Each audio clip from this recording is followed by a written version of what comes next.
Hello everyone, welcome back to Station 07.1 Podfix. I'm your host, Rin, and this is the continuation of You're on Your Own Kid by CastleintheAir1989. This is Chapter 8, I'll Run Away. Also, no warnings for this one, so you're okay, trust. Nezu's whiskers twitched as he drank his tea. Very interesting indeed. Of course, he hadn't been surprised to learn the identity of the person who'd placed the anonymous tip. Very little surprised him, after all. But everything made so much sense now. If only he could persuade them to act as a witness to the abuse. Then he would have the makings of a solid case. All that was left was waiting for Izawa to gather a little more solid evidence against the school. They just needed a little more information, and then they'd be able to be certain they cleaned out every last rotten excuse for a teacher out of that school. No, it wouldn't be long now, not if he had anything to say about it. It was supposed to be a simple grocery run. His mom asked him to pick up a few things from the store so she could make dinner for them when she finished her shift today. She worked so much lately, and it seemed unfair that she'd been scheduled on yet another weekend. They enjoyed the last weekend she had off together. Unfortunately, it didn't look like that would happen again for a while. Izuku only wished there were more ways he could be of help. Which is how he found himself walking to the grocery store that Saturday. Despite the bright sun, the air was chilly, and the cold bit at his face despite his scarf and coat.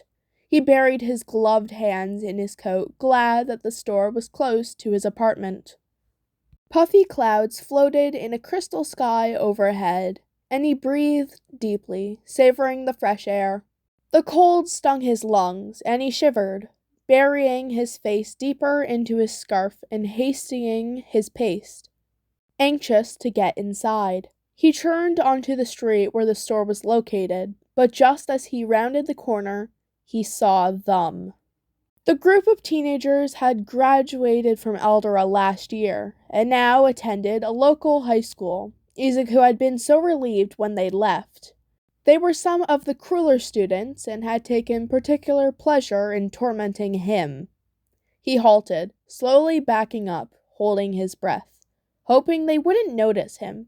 He ducked back around the corner, straining to listen to their voices to gauge if they were coming closer, but the only sound he could hear was the pounding of his heart in his ears. He knew if they found him, things would end very badly for him.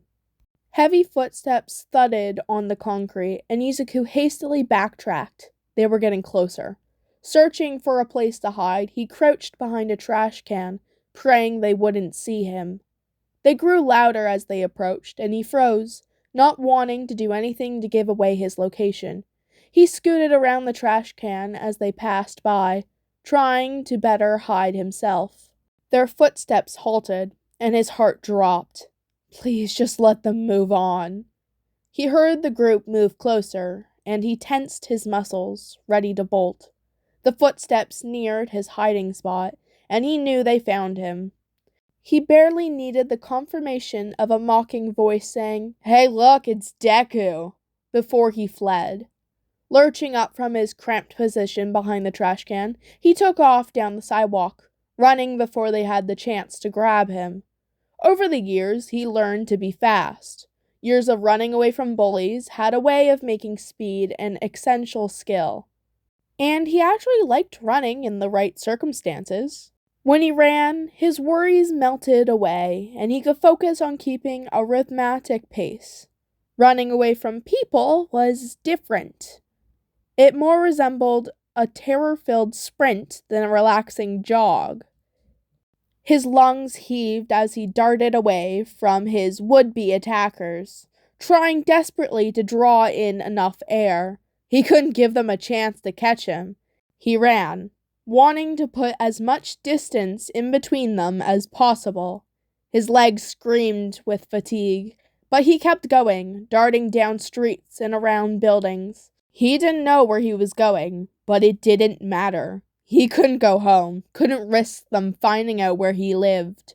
His best bet was hoping he could lose them and find some place to hide until they lost interest. He could still hear them behind him, and he sped up, his muscles protesting, but he ignored it. The temporary discomfort was worth not getting caught. He sprinted into a busier shopping district, hoping to lose them in the crowds. It was a bit of a gamble. The throngs of people could slow his pace, but he decided to risk it, guessing the teenagers would have the same problem. Dashing in and around people, he dared to look behind him. The group chasing him was farther behind, but he didn't slow, wanting to maintain the lead he had on them. He made one mistake. Distracted, trying to gauge the distance of his pursuers, he forgot to pay attention to where he was going. Not noticing what was in front of him, he collided with another person. A steadying hand on his shoulder prevented him from going sprawling. "I'm sorry," he panted. "I wasn't looking where I was going." He prepared to shrug out of the stranger's grip and dash away. He looked up into the face of Ozawa-sensei. "Midoriya, are you all right?" he asked. "You seem out of breath." "There," he choked. "They're following me." He whipped his head around, meeting the eyes of the boys chasing him. He recoiled away from their gaze, leaning into Ozawa-sensei's side. "They're going to catch me." He startled, shaking from both fear and exertion, trembling against Ozawa-sensei. "It's okay," his teacher promised, hands still on Izuku's shoulder. "I'm not going to let them get you."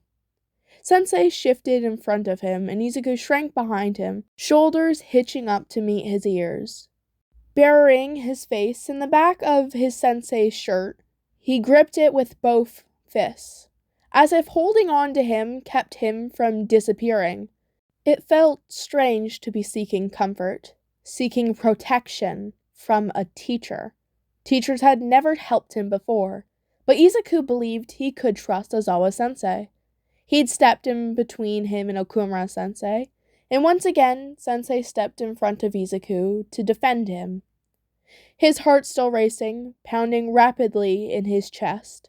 As he huddled behind his teacher, he felt his breathing slow and muscles relax. He didn't need to keep running. Sensei wouldn't let them hurt him.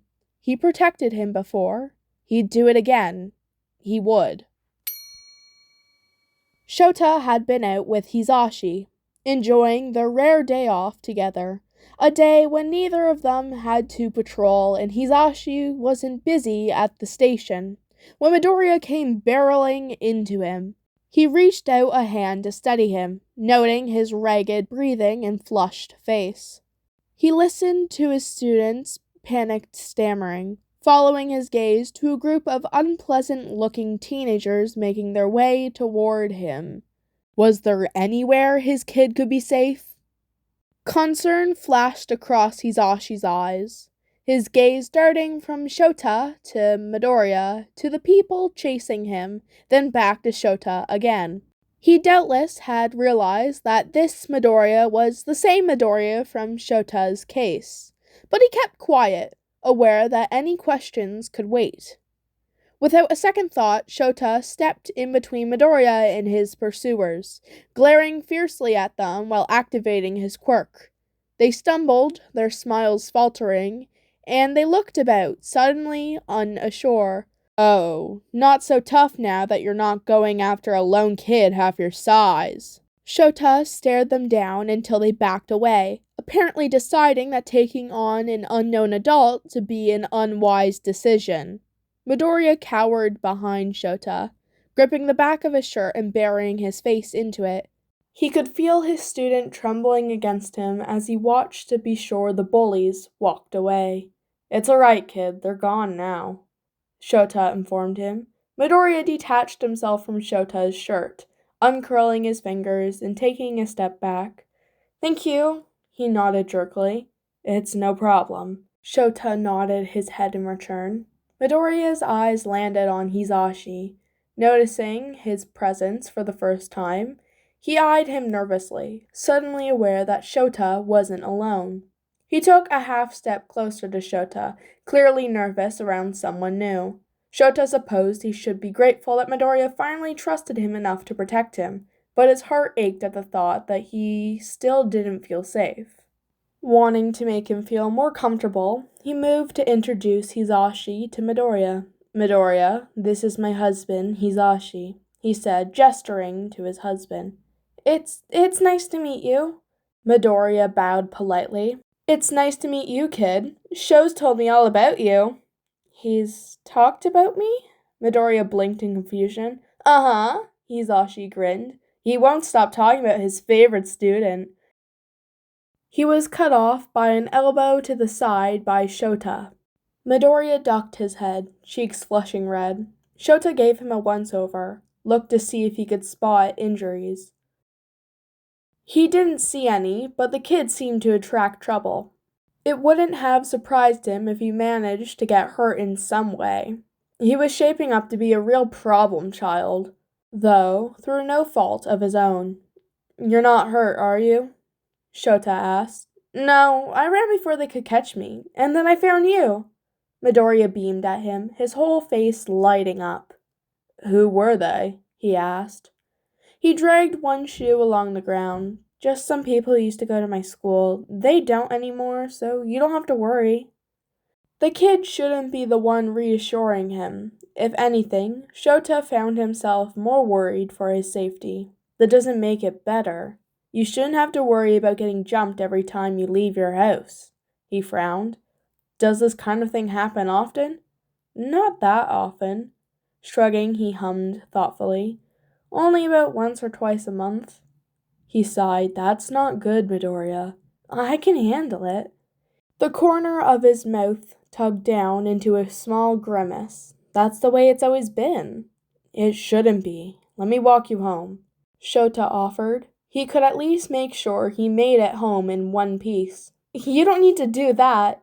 It's really not necessary. I was actually going to pick up groceries from the store." "Kid." Ch8 gave him a look that silenced his protests. "Thanks," he said, voice soft. He gave him a small smile. They escorted him to the store, Midoriya sticking close by Ch8's side the whole way. He observed how the kid very pointedly made sure Ch8 was in between him and Hisashi, still nervous, but clearly more comfortable in Ch8's presence than Hisashi's. In the store, Ch8 and Hisashi hung back, wanting to give the kid his space. He listened as Midoriya mumbled quietly to himself as he picked out his groceries. The last of the tension had ebbed from his shoulders, and he seemed more at ease than he had been for a long time. He wasn't constantly scanning the room for threats, and while he did stiffen when a stranger brushed by him, he relaxed almost immediately. Ch8 wasn't sure if the difference had to do with being out of school or having someone to watch his back. He watched as Midoriya's mouth tilted into a casual smile as he loaded his shopping basket with food. He paid at the register, and Ch8 helped him bag up his groceries, listening as he chattered about his mom and the dinner she would make when she got home. Ch8 wished he got to show this side of himself more often, open and carefree, what a normal child should be able to act like. As they walked out of the store, Ch8 pulled Hisashi aside. "I'll catch up with you later," he told him. He wanted to have a talk with his problem child, and had a feeling he'd be more open to it without a virtual stranger around. Hisashi nodded, understanding filtering through his eyes, waving to them as they walked away. "I'll help you with those." Ch8 lifted the grocery sack out of Midoriya's grasp. To his surprise, Midoriya relinquished his hold on them, allowing his teacher to help. "Thanks." They walked in silence, at a leisurely pace. Midoriya appeared more comfortable than before, almost relaxed. He walked close by Ch8's side, eyes not gauging each passerby as a potential threat. Midoriya trusted him to keep him safe. They neared Midoriya's apartment building, and Midoriya showed him up the stairs to his unit. Ch8 helped him carry the bags inside, setting the groceries on the counter. Shota contemplated how to begin this conversation. You seem to run into a lot of trouble, he finally began. That's what happens when you're quirkless, he mumbled, busying around his kitchen, putting the groceries away, all the while keeping his back turned firmly to Shota. It's not like I go looking for it. I don't like that you're not safe, even out of school. Shota frowned, wishing he'd look at him. What can I do? He burst, spinning around to face him. There's not a single thing I can do. Nothing helps. Everything I've tried only makes it worse. His chest heaving from his outburst, he took a deep breath and then another. When he spoke again, his voice was resigned. I'll always be a target. There's nothing I can do about it. Shota took a pen and pad of paper from the counter and scribbled out his number, holding it out to him. This has my number and address. I'm here if you need anything. You can contact me even if you don't feel safe. I mean it.